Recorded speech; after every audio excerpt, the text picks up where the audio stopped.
fascinating about anxious avoidant relationships that I think will give you guys some clarity as to why this is all happening and why the avoidant jumps into a new relationship 5 seconds after they left one with you. I'm sure by now we've all heard of the term limerence, and if you haven't, limerence is essentially the feeling of obsessive love, of infatuation for the object of your desire. The object of your desire would be called the limerent object. So it's this person that you have this obsession for, this infatuation for. For those of us who have insecure attachment, whether that's anxious, avoidant, fearful, I believe that it is much easier for us to fall into limerence because we don't have very high self-esteem, we don't have a very good grasp on our identity or what we think we deserve or what love really is. And so we will fall into these situations where we idealize people, we believe that that's love, we rush into these situations with, these people that are unavailable or whatever, and we're thinking that that's love, but it's really limerence. Here's what's so interesting. So I believe that when an anxious person and an avoidant person get together, both of them are experiencing limerence for each other. Love bombing stage in an anxious avoidant relationship is going to be so much more intense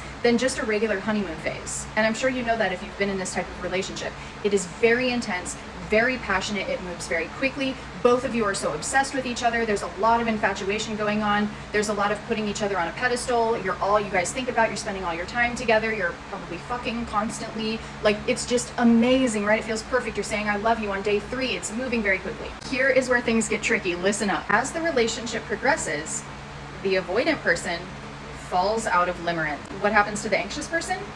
We fall way further into our limerence because limerence can really only happen when it's happening with a completely unavailable person. The reason why you are so obsessed and so infatuated is because you cannot truly have it. You want it. That is the object of your desire. You're thinking about them all the time. You're changing yourself to be what they want. You're dropping your hobbies and all the things that you love to constantly do things for this person.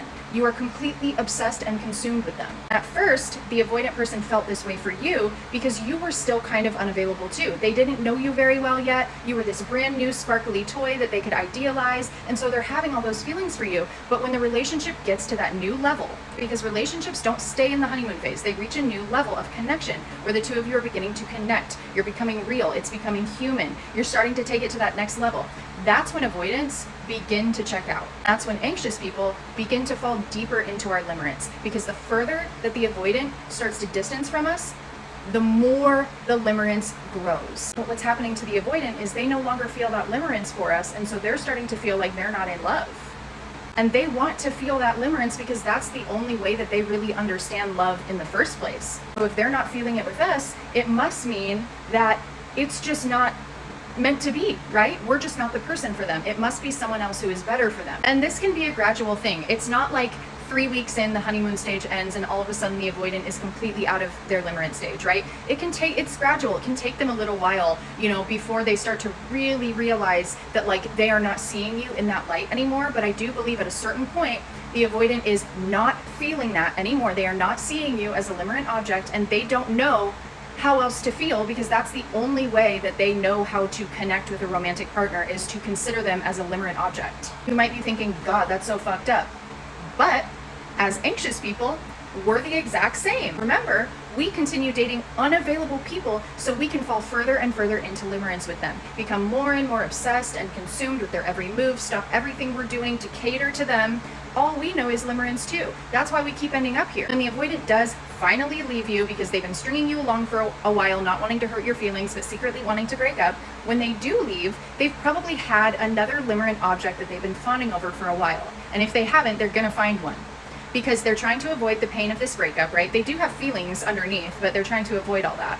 And they're gonna try to find a new limerent object because that keeps them feeling comfortable. That keeps them feeling good. That's the only way that they know how to feel love. But it's not sustainable for them or for us. Limerence is not sustainable because it's not real. Idealizing someone essentially means that you are putting them above you. That's not real. How can you get to know someone that way? How can you see someone as an equal partner that way? Only way to rid yourself of your limerent object is to erase them from your life. Do not give them any more access to you. Block them, cut off contact, remove them from your life. As hard as that might be, this person is a limerent object. You are going to stay consumed with them. You're going to stay obsessing over them, and it's going to hurt you.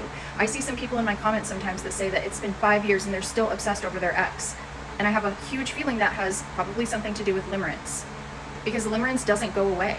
It doesn't go away if you keep that person in your life. The more they don't want you, the more your limerence for them is going to grow because they are so fucking unavailable. Stop worrying what the avoidant is doing. They are most likely trying to find a new limerent object, and that's none of our fucking business. Because guess what? That shit is not sustainable, okay? They're going to keep doing the same thing over and over and over. It's never going to work out. The best thing we can do is cut off our limerent object. I can't tell you, when I got rid of his clothes and finally blocked him for good, I have felt so amazing. I haven't been thinking about him at all. Sometimes you really do just have to cut off that last final string of your limerent object. Get rid of it.